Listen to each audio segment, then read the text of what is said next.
JDU के राज्यसभा सांसद वशिष्ठ नारायण सिंह ने कहा कि पार्टी विशेष राज्य के दर्जे की मांग पर कायम है। उन्होंने कहा कि विशेष दर्जा बिहार की जनता की मांग है और बिहार के विकास के लिए स्पेशल स्टेटस जरूरी है।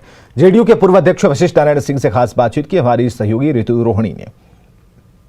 बिहार को विशेष राज्य का दर्जा दिलाने को लेकर के एक बार फिर से राजनीतिक गलियारों में ये चर्चा जो है वो शुरू हो गई है। ऐसे में हमारे साथ जेडीयू के कद्दावर नेता और पूर्व अध्यक्ष वशिष्ठ नारायण सिंह हैं। हम उनसे बातचीत करते हैं और जानने की कोशिश करते हैं कि आखिर क्या अड़चनें आ रही हैं। सर, बिहार सरकार पिछले 10 सालों से लगातार ये मांग कर रही है, बट इसके बावजूद भी केंद्र सरकार इसे दरकिनार कर रही है। आखिर क्या वजह है?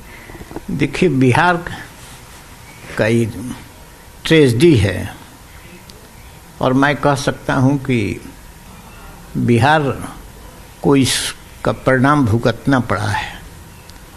इसका इतिहास तो भाड़ा सामान्यीकरण से शुरू होता है, आज़ादी के बाद से। जबकि फ्रेट इक्वलाइजेशन की बात थी कि कोयला यहाँ भी उसी दाम पर, और चेन्नई में यदि आपको खरीदना है तो वही था।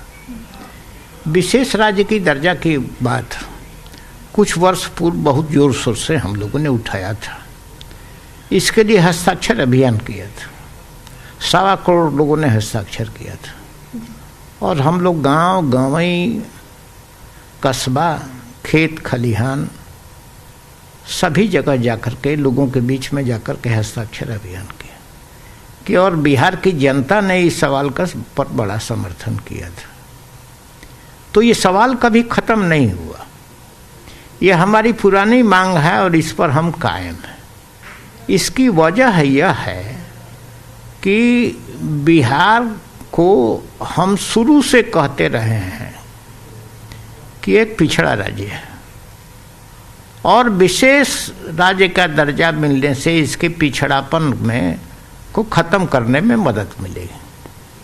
और पिछड़ापन का आधार पहले जो लोगों 3 बार पिछड़ापन का आधार बना, तो कुछ पर्वतीय राज्य, उत्तराखंड ऐसे राज्य, नॉर्थ ईस्टर्न स्टेट्स इसमें शामिल हुए।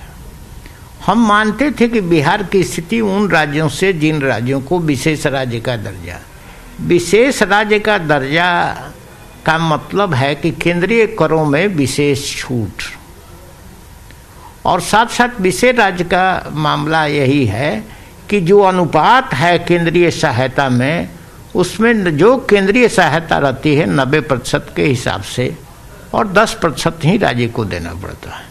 इसलिए विशेष राज्य का दर्जा और विशेष पैकेज आप जो कहते हैं, विशेष पैकेज कि जो लोग भी बात करते हैं तो उससे तो और तर्क सामने आ जाता है कि बिहार एक पिछड़ापन राज्य है। विशेष पैकेज की तो बात इसलिए भी कहती है विशेष पैकेज दें, और विशेष पैकेज यदि मिला तो किन किन क्षेत्रों में मिला? सर, जो 5 बेसिक शर्तें हैं विशेष राज्य के दर्जे को लेकर के जिनको मिलने चाहिए, तो क्या बिहार वो 5 शर्तों को पूरी करता है? चाहे वो जनसंख्या के घनत्व कम होने की बात हो या फिर इंटरनेशनल बॉर्डर से जुड़ा होना चाहिए, ये जो बेसिक 5 चीज़ें हैं, तो क्या लगता है आपको बिहार वो 5 बेसिक चीज़ें पूरी करता है? उसमें 2-3 शर्तें दो नहीं रहे हैं, लेकिन बिहार की सीमा तो नेपाल से मिलती जुलती है। बिहार में भी पहाड़ी इलाके हैं। यहाँ घनत्व के मामले में सघन घनत्व है, प्रति व्यक्ति आमदनी यहाँ कम है, और अब तो इसकी पुष्टि इसलिए और बढ़ गई कि नीति आयोग ने स्पष्ट कर दिया कि बिहार का विकास का सूचकांक में बिहार बहुत पीछे है और बिहार एक पिछड़ा राज्य है। तो बिहार एक पिछड़ा राज्य है तो केवल यहाँ पैकेज देने से ही बिहार का काम नहीं चलेगा। बिहार को इस मापदंड का जो विशेष राज्य का दर्जा है, जो आपने 5 शर्तों पर कहा, अब आपने सोच लीजिए यदि आप घनत्व का एरिया की बात करते हैं तो बिहार का एक विशेष भूभाग बाढ़ से, जिस इलाके से आप लोग आती हैं, तो बाढ़ से एक बड़ा भाग बिहार का डूबा रहता है। अब वहाँ उतार चढ़ाव होता रहता है जब भी बाढ़ आता है, तो एक बड़े भाग की आबादी प्रभावित हो जाती है। दूसरा है कि जब यहाँ के लोगों के पास रोजगार के अवसर जब नहीं मिला तब लोग बाहर गए। यदि विशेष राज्य का दर्जा होता है तो यहाँ इन्वेस्टमेंट ज़्यादा होगा, उद्योग ज़्यादा लगेंगे, लोगों को रोजगार ज़्यादा मिलेगा, और लोगों के रोजगार मिलने का मतलब क्या है, इससे पलायन भी रुकेगा। तो ये थे वशिष्ठ नारायण सिंह, जिनसे हमने बातचीत करी विशेष राज्य के दर्जे को लेकर के। कैमरामैन दीपक के साथ ऋतु रोहिणी, न्यूज़ 18 पटना। और सिवान के ललित बस स्टैंड में कोरोना को लेकर लोग लापरवाह हैं। दूसरे राज्यों से भी यहां लोग आते हैं, लेकिन कोरोना जांच की व्यवस्था यहां नहीं है। हमारे सहयोगी मृत्युंजय सिंह की ये रिपोर्ट देखिए। पूरे देश सहित बिहार में कोरोना की लगातार संख्या बढ़ रहा है। ऐसे में अब लोगों को सावधानी बरतने की आवश्यकता है। मैं इस वक्त सिवान के ललित बस स्टैंड में हूं, जहां पे तमाम तरह के जो यात्री है कलकत्ता, झारखंड, दिल्ली से आते हैं। किस तरह की व्यवस्था है हम दिखाने की कोशिश करेंगे। आप देख सकते हैं ये सिवान का ललित बस स्टैंड है, भीड़ भी है, यात्री भी आ रहे हैं। तो हम जानने की कोशिश करेंगे यहाँ पे कि क्या यहाँ पे कोविड जांच या कोई वैक्सीनेशन सेंटर लगा है क्या? ना, कहीं नहीं, कुछ नहीं। और यहाँ पर कोई नहीं है व्यवस्था। कहाँ से आते हैं यहाँ पर? रांची से, दिल्ली से, टाटा से, कहाँ से नहीं आते हैं, हर जगह से आते हैं, बोकारो से, हर जगह रांची का पूरा सवारी भरा हुआ है यहाँ पर। तो देख सकते हैं ये पूरे जगह से जो रांची, कलकत्ता से, तमाम जगह से जो पैसेंजर यात्री आते हैं। आप देख सकते हैं यहाँ भी पूरी तरह से भीड़ लगा हुआ, बसेस पूरी तरह से खड़ी है, काफ़ी लोग यहाँ भी आ रहे हैं।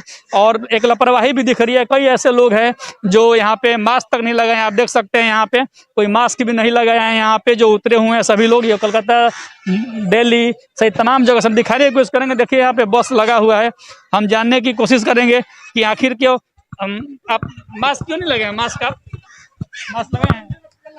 कहाँ से आ रहे हैं? नहीं लगाए हैं मास्क, नहीं लगाए हैं। कहाँ से आ रहे हैं? रांची से। कोरोना बढ़ा हुआ है ना, मास्क लगाना चाहिए। मास्क है?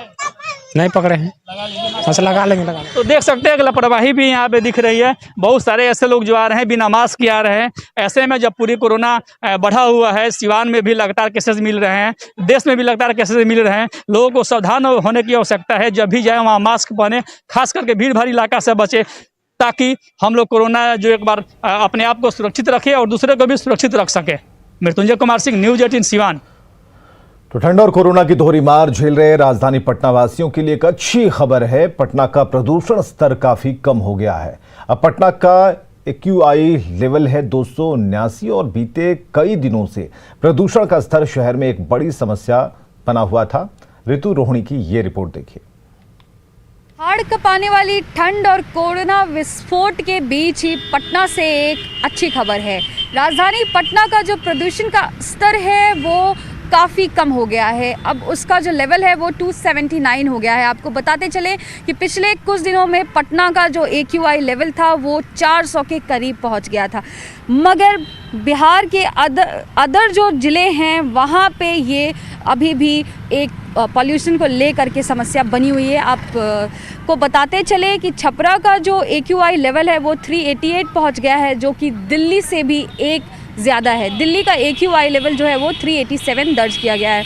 वहीं मुंगेर का 381 है, तो बक्सर का 357, मुजफ्फरपुर का 344, तो राजगीर का 331, गया का 222, तो पटना का 279। मगर एक अच्छी खबर ये भी है कि पटना से ही सटे हाजीपुर, वहाँ का जो AQI लेवल है वो काफ़ी बेहतर है। वहाँ का AQI लेवल सिर्फ 91 है। वहाँ की जो हवा है वो काफ़ी साफ़ हो चली है। कैमरामैन दीपक के साथ ऋतु रोहिणी, पटना, न्यूज़ 18। और खबरें लगातार जानी हैं, बने रहिए हमारे साथ।